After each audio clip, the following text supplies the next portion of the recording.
গুণগত মান উন্নতি লাভ করবে। তাই সেই কাজে আমাদের সুনামগঞ্জ যদি পিছিয়ে না থাকে, এই জন্য আমাদের সকলের বিরুদ্ধে সেটা জানাতে হবে। এখানে যারা আছেন গুণীজন তারা তো করবেনই।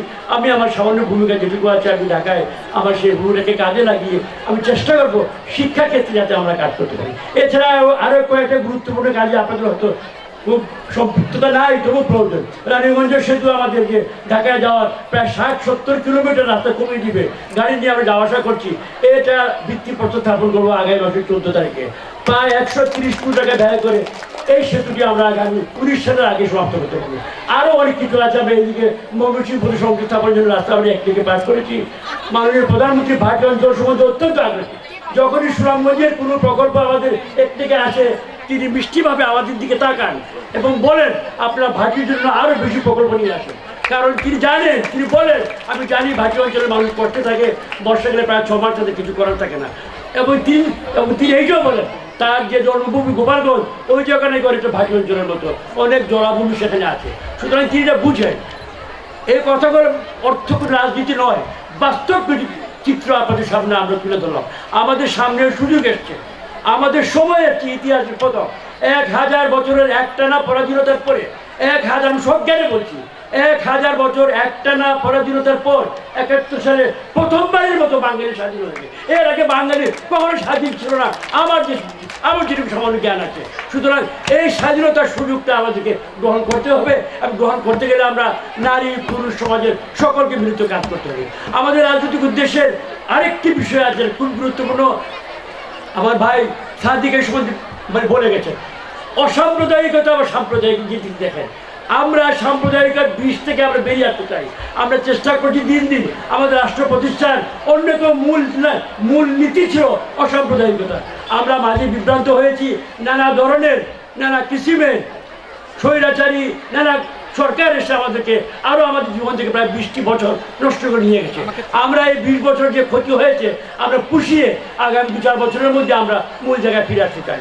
সুতরাং এই সকল বিষয়ে সতীশের বালিকারা যারা আছেন আপনারা এর সঙ্গে সম্পৃক্ত থাকবেন। প্রগতির পক্ষে, অসাম্প্রদায়িকতার পক্ষে, জ্ঞান বিজ্ঞানের পক্ষে আপনারা আমাদের সঙ্গে কাজ করবেন। এইভাবে আজকের এই শুভ দিনে আপনাদের প্রতি আমার আহ্বান।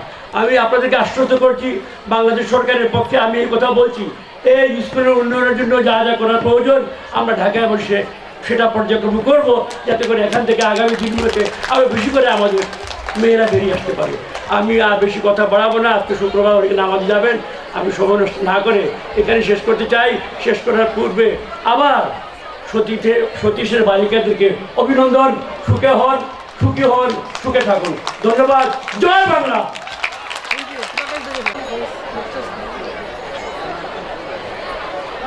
এখন আমাদের মহামান্য অতিথিদেরকে ড্রেস সহ ব্যাগ প্রদান করবেন আমাদের অনুষ্ঠানের আহ্বায়িকা অ্যাডভোকেট শামসুন নাহার বেগম শাহানা এমপি।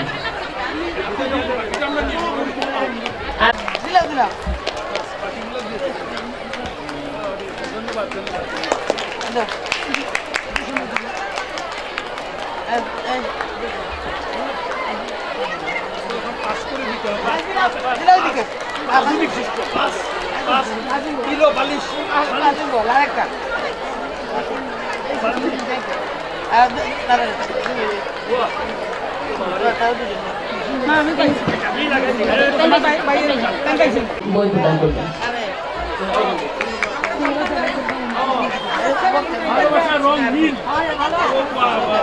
ভালোবাসার রং নীল বইটি অতিথিকে দিয়েছেন।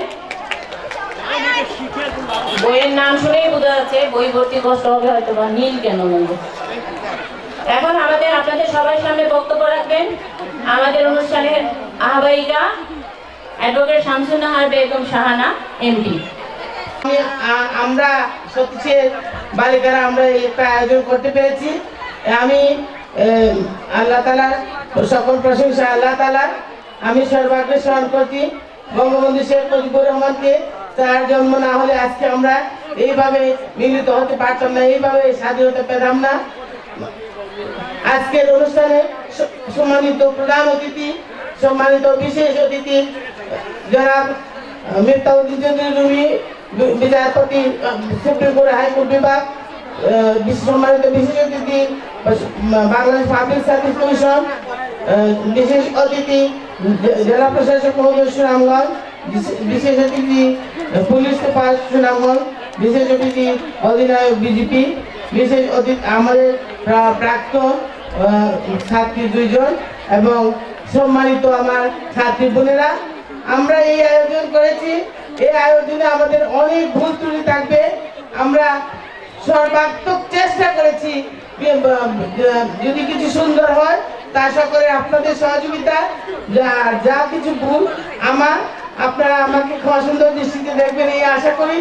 এখানে আমি এই আয়োজন করতে আমাদেরকে যারা অর্থ দিয়ে, শ্রম দিয়ে সাহায্য করেছেন তাদেরকে আন্তরিক কৃতজ্ঞতা জানাচ্ছি। আমি সকল বিষয়ে জেলা প্রশাসক মহোদয়, পুলিশ সুপার মহোদয়, বিজেপি প্রধান এবং বিভিন্ন অফিস, যে কোনো অফিসে যেভাবে সাহায্য চেয়েছি আমি সহযোগিতা সাহায্য পেয়েছি। আমি শিল্পকলা একাডেমিকে এবং বাংলাদেশ শিল্পকলা একাডেমিকেও ধন্যবাদ জানাই। তাদের অর্গান দিয়ে আমাদেরকে সাহায্য করেছে, তাদের হল আমাদেরকে রিহার্সালের জন্য দিয়েছে। সুনামগঞ্জের পুলিশ মহোদয়, NSI সাহেব, এরা সবাই মানে কেউই আমাকে মানে নিরাশ করেন নাই। এমনকি আমাদের ফায়ার ব্রিগেড সবার কাছে আমি কৃতজ্ঞ। আমি সবাইকে কৃতজ্ঞতা জানাই। আর আমার এই অনুষ্ঠানে আপনাদের যারা আসার জন্য আপনাদেরকে সবাইকে, আমার সাংবাদিক ভাইয়েরা যা করেছে প্রথম থেকে বিজন সেন বঙ্গবন্ধু পত্রিকায় আমাদের বিজ্ঞাপন, আমাদের খবর, আমাদের সহোদরা এইভাবে লিখে বাংলাদেশ সমস্ত পত্রিকায় যারা প্রচার করেছে, তাদের প্রচারের মাধ্যমে এত প্রচার পেয়েছে। ফেসবুকের মাধ্যমে আমাদের অনেক বান্ধবীরা, আমাদের অনেক সিনিয়ররা, এরা আসলে ফেসবুকের মাধ্যমে আমাদের লন্ডন, আমেরিকা, অস্ট্রেলিয়া, কানাডায় মানে মিলন মেলা আয়োজন হয়েছে। এই 75 বছর পূর্তিকে সামনে রেখে সবার কাছে আমার কৃতজ্ঞতা এবং সবাইকে ধন্যবাদ জানিয়ে আমি আমার বক্তব্য শেষ করছি। জয় বাংলা, জয় বঙ্গবন্ধু।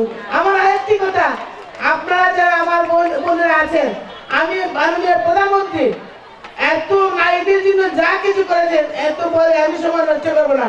শুধু একটি কথাই বলতে চাই, আমরা আমাদের সন্তানদেরকে লেখাপড়া শিখালেও পত্রিকায় উঠতো এবং খবর আসতো এবং রেজাল্টে থাকতো, অমুকের ছেলে জিপিএ 5 পেয়েছে, অমুকের ছেলে ডিস্টিংশন পেয়েছে।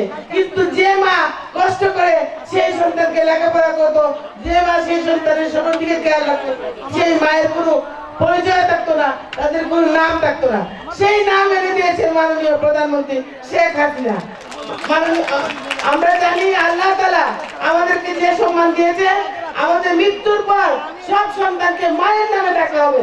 কিন্তু এই দুনিয়ায় আমাদের এই বাংলাদেশে মায়ের কোনো স্বীকৃতি ছিল না, সেই স্বীকৃতি এনে দিয়েছেন মাননীয় প্রধানমন্ত্রী শেখ হাসিনা। আমি বিশ্বাস করি এই কথাটা যে মহিলারা জানেন, তারা মাননীয় প্রধানমন্ত্রীর হাত কোনোদিন ছাড়বেন না, তার হাতকে শক্তিশালী করবেন এবং উন্নয়নের পথে বাংলাদেশ যে উন্নয়নের রুল মডেলে চলেছে, সেই উন্নয়নের রুল মডেলের শরীর হবো আমরা। সবাইকে ধন্যবাদ জানাই আমি আমার বক্তব্য জয় বাংলা।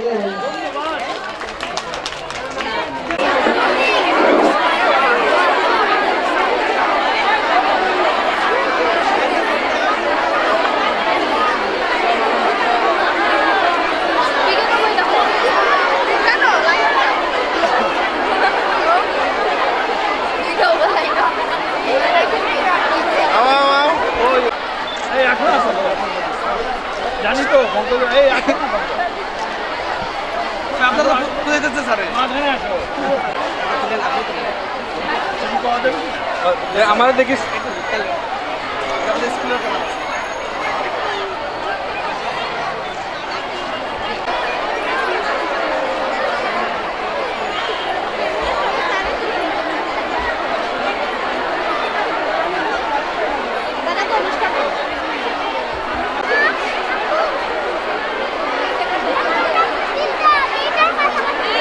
ড্রাইভারদেরকে প্যাকেজ আমি তো নিজে বুঝে